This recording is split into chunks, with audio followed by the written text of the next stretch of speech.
Depuis des siècles, une lumière dort dans le cœur de l'Algérie, un souffle spirituel qui traverse le temps et les épreuves. Aujourd'hui, ce souffle se réveille et il bouleverse l'équilibre du monde. L'éveil du Mahdi n'est plus une simple prophétie, c'est un appel vivant, vibrant au cœur des peuples. Dans cette vidéo, nous allons explorer cette force invisible qui défie les puissances, réveille les âmes et fait trembler l'ordre établi. Es-tu prêt à entendre cet appel, à ressentir cette énergie? Plongeons ensemble dans ce mystère. 1. Qui est le Mahdi? Le monde change, il vacille. Et dans ce vacillement, une question traverse le cœur de millions de croyants. Qui est réellement le Mahdi? Non pas un simple nom inscrit dans les pages d'un livre, ni un mythe figé dans l'imaginaire collectif, mais un souffle vivant, une promesse ancienne, une lumière préservée dans les cœurs des pieux, transmise comme un secret sacré de génération en génération. Le Mahdi, littéralement le bien guidé, n'est pas une figure inventée par les hommes pour combler leur peur du chaos. Il est un être choisi par Allah, un homme ordinaire au regard du monde, mais élevé à un destin extraordinaire. Son rôle n'est pas politique au sens terrestre, il est spirituel, universel, et son impact est total. Rétablir la justice sur terre comme elle existe dans les cieux. Le prophète Muhammad, paix et salut sur lui, a dit « Le Mahdi est de ma descendance, et son nom est le mien ». Ce hadith, simple en apparence, porte une force immense. Il ne s'agit pas uniquement d'un nom, mais d'un héritage spirituel, d'un lien pur entre l'origine prophétique et le futur libérateur. Ce lien crée un écho intemporel qui traverse les siècles et réveille les consciences. Mais crois-tu, toi qui écoutes, en une force spirituelle assez puissante pour réveiller les âmes endormies, inverser le cours de l'histoire et ramener l'humanité vers l'équilibre sacré? Aujourd'hui, bien des cœurs sont assourdis par le vacarme du monde. Le Mahdi n'est pas une figure de peur, mais d'espoir. Il est la réponse silencieuse à l'oppression, la preuve que la lumière ne s'éteindra jamais, même quand tout semble sombrer. Il ne vient pas pour diviser, mais pour réunir. Non pas pour dominer, mais pour restaurer l'équité divine, là où l'homme a installé le chaos. Écoute cette histoire. Une famille simple en Algérie, une mère, un père, 3 enfants. Dans leur petite maison blanche, au cœur d'un quartier modeste, la nuit tombée, une routine sacrée s'installe. La lumière tamisée d'une lampe, le Coran ouvert sur un tapis. Le silence est total, sauf pour la récitation des versets, portés par la voix grave du Père. Chaque soir, ils lisent ensemble les versets de miséricorde, de justice, de vérité. Et lorsque l'un des enfants pose la question « Maman, est-ce que le Mahdi viendra bientôt ?» Les regards s'échangent, puis la mère répond « Quand le monde aura assez pleuré, quand les cœurs seront prêts à recevoir la lumière, alors Allah l'enverra. » Et cette réponse, transmise avec tendresse, forge chez ses enfants un lien vivant avec l'invisible. Le Mahdi n'est plus une idée floue. Il devient une attente intime, une réalité spirituelle plantée comme une graine dans leur cœur. Ce n'est pas une famille parmi tant d'autres. C'est un symbole, un miroir tendu à chacun d'entre nous. Et toi, as-tu préparé ton cœur pour cette rencontre? As-tu cultivé ta propre lumière afin de reconnaître la sienne lorsqu'elle apparaîtra? Le Mahdi ne viendra pas au moment où l'on crie le plus fort, mais lorsque les prières monteront en silence, avec sincérité, depuis des cœurs épuisés par l'injustice. Il ne viendra pas avec fracas et armée tonitruante, mais avec une autorité douce, un charisme pur, une lumière qui bouleversera sans violence, mais qui brûlera comme une vérité face aux mensonges du monde. Il est attendu dans l'Est, mais son appel sera entendu à l'Ouest. Il est annoncé dans les récits anciens, mais son impact se fera sentir dans les rues modernes. Il sera reconnu non pas par ses habits, mais par la paix qu'il fera naître dans les cœurs sincères. Le Mahdi, c'est l'ultime miroir. Il révèle la foi cachée comme il dévoile l'hypocrisie. Ceux qui ont nourri leur âme le reconnaîtront comme on reconnaît une source d'eau en plein désert. Les autres verront en lui un mystère qui les dépasse. Mais ici, la question persiste, profondément. Si le Mahdi apparaissait demain, serais-tu prêt? Pas dans tes vêtements, pas dans ton apparence extérieure, mais dans la disposition de ton cœur. Car peut-être que l'attente du Mahdi, ce n'est pas seulement une attente extérieure, mais un appel intérieur à devenir toi-même un porteur de lumière, un bâtisseur de justice, un témoin vivant du message d'Allah. Et dans ce cas, la vraie question n'est pas « qui est le Mahdi ?» mais « suis-je prêt à le reconnaître, à le suivre ?» Ou même à préparer le terrain pour lui dès aujourd'hui. 2. L'Algérie, terre d'éveil. Écoute bien. Il y a des terres qui respirent encore la mémoire des saints. Des montagnes qui, la nuit, semblent murmurer les secrets des hommes de Dieu. Des sables brûlant le jour, mais silencieusement sacrés quand l'aube arrive. Et parmi ces terres, l'Algérie. Ce n'est pas un hasard si tant de récits anciens, tant de rêves spirituels, tant de prières chuchotées trouvent un écho particulier dans cette nation blessée, mais debout. L'Algérie n'est pas qu'un pays.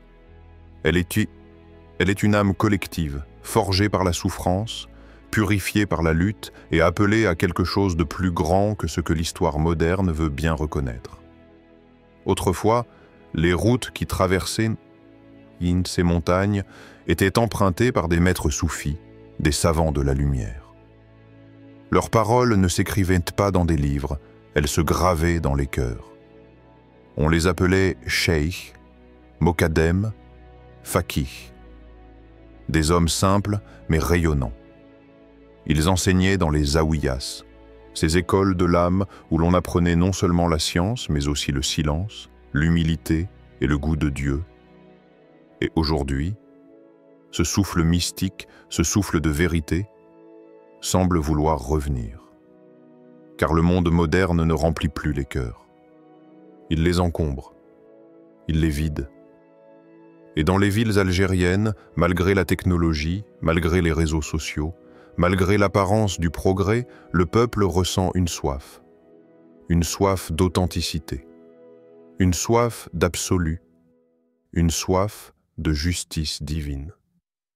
C'est dans ce contexte que certains recommencent à lever la tête vers le ciel. Et parmi eux, un homme, un professeur. Pas un imam, pas un théologien célèbre, juste un enseignant en philosophie à Alger. Lui, il ne parle pas fort. Mais quand il parle, on écoute. Il commence ses cours avec une question simple. Et si la vérité n'était pas ce que vous voyez, mais ce que vous ressentez profondément? Ces étudiants, d'abord sceptiques, puis intrigués, finissent par rester après les cours. Ils ne veulent plus seulement comprendre les concepts, mais vivre une conscience. Alors il leur parle d'Ibn Arabi, de Ghazali. Puis, un jour, dans un silence respectueux, il leur parle du Mahdi, pas comme une figure mythique, mais comme un principe vivant. Il dit « Le Mahdi n'est pas seulement un homme qu'on attend. Il est une force qui s'éveille dans les peuples humiliés, une énergie spirituelle qui s'allume chez ceux qui refusent de plier devant l'injustice. » Et soudain, quelque chose change dans les regards. Les jeunes qui ne priaient plus, les jeunes désabusés par la politique, les jeunes noyés dans les illusions modernes, commencent à revenir. Pas vers une religion formelle, mais vers une quête intérieure. Ce professeur, sans le savoir, ravive une tradition ancienne. Il réunit chaque jeudi soir un petit cercle. Pas dans une mosquée, dans une petite salle universitaire. Ils y méditent, lisent des textes, discutent, prient ensemble. Et toujours, cette idée revient. Et si nous étions appelés à préparer le terrain? Tu vois, ce n'est pas un événement spectaculaire, c'est discret. Mais c'est dans ces cercles silencieux que commence la révolution intérieure. Car l'Algérie ne porte pas seulement les cicatrices de la colonisation, elle porte une mémoire spirituelle inaltérable. Dans les villages des Aurès, les anciens parlent encore du Kiyama, du retour de la justice. À Constantine, on récite des poèmes mystiques au son du oud. Dans les rues d'Oran, de jeunes filles voilées lisent Rumi, pendant que d'autres partagent des vidéos sur le Mahdi. Ce réveil est invisible pour ceux qui regardent avec les yeux, mais évident pour ceux qui ressentent avec le cœur. Alors toi, spectateur, en toi résonne-t-il cet appel? Ce murmure intérieur qui te dit « Et si je devenais acteur de ce réveil collectif ?» Pas besoin d'être connu, pas besoin d'être parfait. Il suffit d'être présent, sincère, aligné avec la lumière. C'est peut-être là, dans ton quartier, dans ton salon, dans une conversation avec ton frère, que commence la première pierre du futur. Tu n'es pas un simple témoin. Tu es un passeur, un gardien, un veilleur dans la nuit. Car si l'Algérie est une terre d'éveil, c'est que ceux qui l'habitent sont les gardiens de cette flamme sacrée. Et cette flamme, aujourd'hui, cherche ton souffle pour grandir. 3. La France face à ce réveil. Paris, 6 heures du matin. Le ciel est encore gris. Le vent traverse les rues désertes. Dans cette capitale si dense, si bruyante le jour, le silence du matin est presque sacré. Yanis marche lentement. Il sort du métro, le regard posé au loin. 24 ans, franco-algérien, né à Montreuil, étudiant à la Sorbonne, mais ce matin, il ne se rend pas en cours. Il va à la mosquée, pas parce que c'est vendredi, pas parce que ses parents lui ont dit, mais parce que, depuis quelque temps, il sent une force mystérieuse qui l'appelle à l'intérieur. Ce n'est pas facile à expliquer. Yanis a grandi entre deux mondes. Chez lui, son père parlait avec la nostalgie de l'Algérie, des montagnes de Kabylie, de l'appel à la prière dans le vent du soir. Mais à l'école, à la télé, dans la rue, c'était autre chose. Une autre langue, une autre logique. Une culture qui lui demandait souvent de taire l'autre. Longtemps, il a porté un masque. Pour être accepté. Pour ne pas être étiqueté. Mais aujourd'hui, ce masque ne tient plus. Quelque chose s'est fissuré en lui. Il ne veut plus choisir entre deux pôles, il veut les réunir. Et ce besoin de réunification intérieure, il n'est pas seul à le vivre. Dans toute la France, un vent discret mais puissant souffle parmi des milliers de jeunes comme lui, des jeunes issus de l'immigration, porteurs d'une double mémoire, celle de la République et celle de leurs racines. Et ce souffle prend une forme étrange, dérangeante pour certains. Le retour à une spiritualité vivante. Pas une spiritualité ritualisée, enfermée dans les murs d'une mosquée, mais une soif profonde de sens, de justice, de transcendance. Et ce réveil, en France, ne passe pas inaperçu, car il entre en collision avec un récit national construit autour de la laïcité comme séparation. Or, cette nouvelle génération ne cherche pas à imposer sa foi, mais à l'incarner avec calme, avec dignité, avec lumière. Mais la France officielle a peur, non pas d'une guerre, mais d'un changement de paradigme. Parce que l'histoire coloniale n'est pas morte. Elle hante les murs, les archives, les regards. Elle réapparaît dans les débats télévisés, dans les lois sur les signes religieux, dans les regards méfiants dans le métro. Et face à cette renaissance silencieuse, certains l'aperçoivent comme une menace. Mais en vérité, c'est une opportunité. Car le réveil spirituel des jeunes franco-musulmans n'est pas un rejet de la République. C'est une tentative d'y insuffler une âme. Et alors, une question profonde surgit. Peut-on concevoir une rencontre entre une spiritualité renaissante et une république moderne? Ce n'est pas une question de politique, c'est une question de cœur. Est-ce que la France peut tolérer qu'en son sein naisse un élan spirituel qui ne lui ressemble pas mais qui ne la contredit pas non plus? Est-ce qu'elle peut embrasser le fait que certains de ses enfants soient à la fois citoyens et croyants fervents? Yanis, ce matin-là, entre dans la mosquée. Pas une grande mosquée. Un petit lieu. Peu de monde. Peu de bruit. Mais dans ce silence, il entend ce qu'aucun professeur ne lui a jamais dit. Il sent que la justice que son âme réclame n'est pas celle des lois humaines, mais celle d'un équilibre plus profond, plus sacré. Un équilibre que le Mahdi, ce personnage qu'il avait toujours vu comme un mythe lointain, incarne soudainement avec intensité. Et en sortant, il sent que la France dans laquelle il vit n'est plus la même. Non parce qu'elle a changé, mais parce que lui, il a changé de regard. Il décide ce jour-là d'écrire, d'ouvrir un blog, de raconter ce qu'il ressent. Et bientôt, il reçoit des messages de Lyon, Marseille, Lille, des jeunes comme lui, des femmes voilées, des convertis, des fils d'ouvriers, des étudiants. Tous ont cette même sensation. Quelque chose s'éveille, une conscience, un retour, une lumière venue d'ailleurs, mais qui éclaire ici. Et cette lumière, ils la reconnaissent tous dans un mot ancien, longtemps oublié, mais à présent gravé en eux. Mahdi. 4. L'ordre mondial ébranlé. Ils pensaient que le pouvoir résidait dans les chiffres, dans les armes, dans les banques, dans les frontières dessinées à la règle sur des cartes froides, mais quelque chose d'invisible commence à fissurer ces murs d'acier. Un souffle, une onde, un frémissement. Personne ne sait vraiment d'où il vient, ni comment le nommer. Mais il est là. Il dérange les puissants, interroge les analystes et réveille ceux qui écoutent avec leur âme.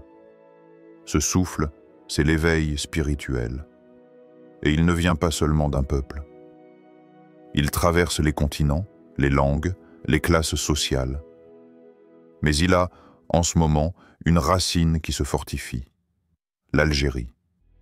Et une figure qui revient dans les cœurs, le Mahdi. Dans les grandes salles de conférence, les mots sont pesés, calibrés, lissés.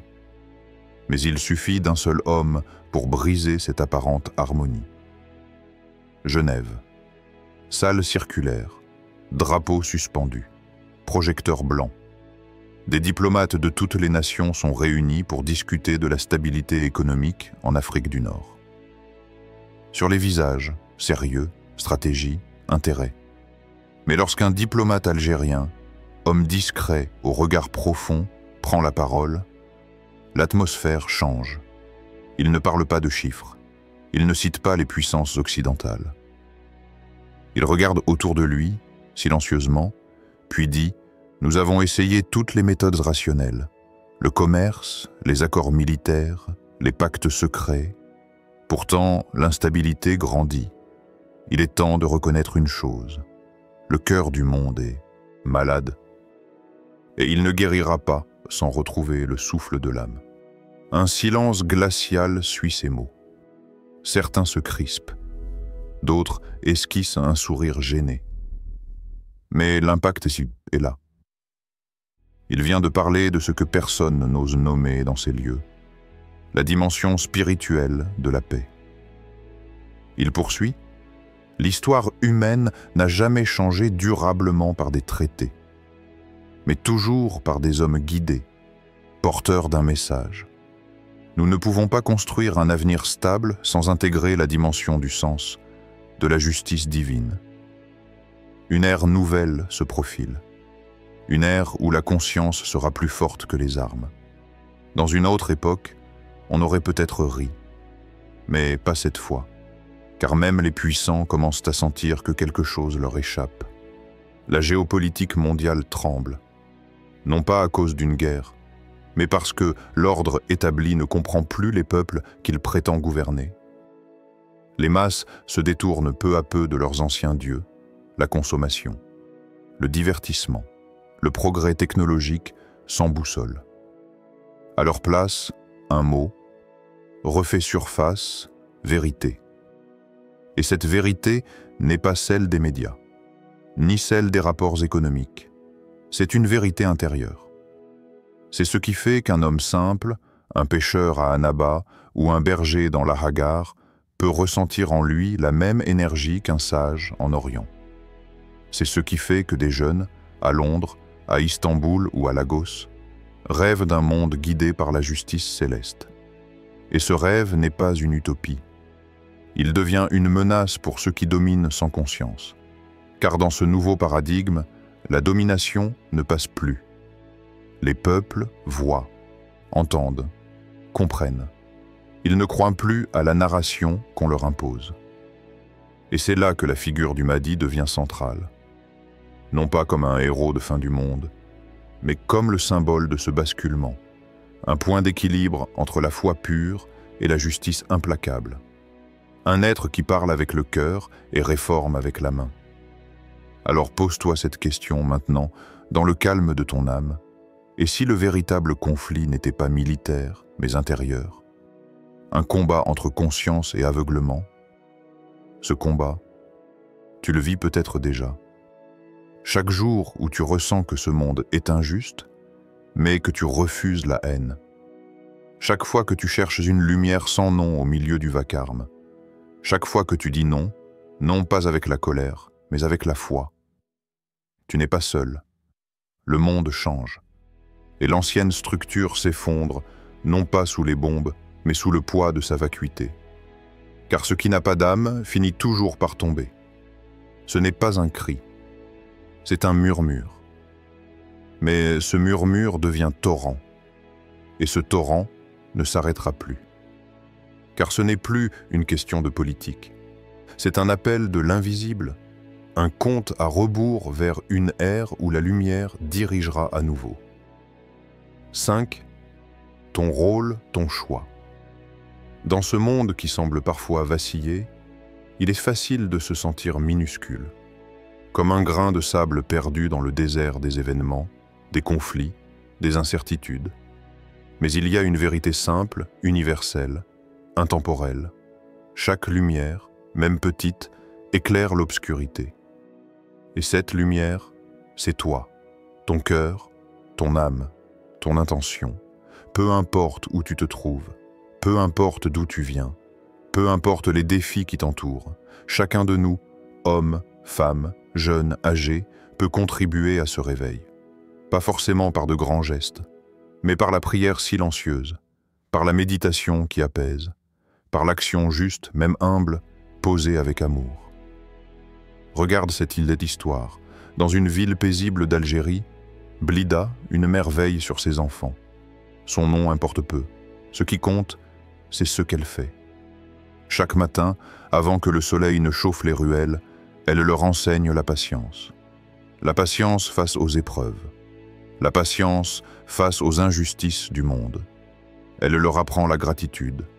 Pas seulement pour les biens matériels, mais pour le souffle, pour la santé, pour chaque sourire donné. Petit à petit, dans cette maison, un jardin intérieur fleurit. Un espace où la lumière prend racine. Mais cette mère ne s'arrête pas là. Elle voit autour d'elle des familles qui peinent, des voisins qui s'éloignent par fatigue ou par peur. Alors, sans bruit, sans chercher la reconnaissance, elle organise des repas partagés. Elle ouvre sa porte aux plus démunis. Elle crée un cercle d'entraide, un cercle de lumière. Elle incarne l'étincelle du changement. Une étincelle qui, parfois, suffit à embraser un feu nouveau. Et toi, spectateur, au cœur de ce récit, une question se pose, douce mais puissante. Qu'acceptes-tu aujourd'hui de lâcher? La peur qui t'empêche d'avancer? Le doute qui freine ton engagement? L'indifférence qui voile ton regard? Et surtout, Qu'embrasses-tu à la place? L'espoir, fragile mais vrai. La foi, celle qui transcende les épreuves. La transformation, celle qui commence en toi, ici et maintenant. Car le réveil du Mahdi, ce n'est pas une seule histoire lointaine, une prophétie éloignée. C'est une invitation à chacun de devenir acteur, gardien, bâtisseur de lumière. En toi, il y a une force qui peut déplacer des montagnes invisibles, une force capable de créer la paix autour de toi, une force qui peut ouvrir les cœurs endormis. Alors ne doute pas de ton rôle. Il est unique, il est précieux, il est indispensable. Prends ce souffle, cette prière, cette intention, et deviens, dès aujourd'hui, une source de lumière. Car dans ce grand mouvement, le moindre pas vers la justice est un pas vers l'éveil collectif. Le réveil du Mahdi ne se limite pas à un événement lointain. Il commence dans chaque cœur qui choisit la lumière, la justice, la paix. L'Algérie aujourd'hui incarne ce renouveau spirituel qui traverse les frontières et touche l'âme du monde. Et toi, au fond de toi, quel rôle choisis-tu dans ce grand mouvement? L'histoire s'écrit ici et maintenant. Que ta lumière soit un phare dans la nuit et que ta foi soit le chemin vers un monde réconcilié. N'oublie jamais, le changement commence en toi. Merci de t'être joint à cette quête, paix et lumière sur toi.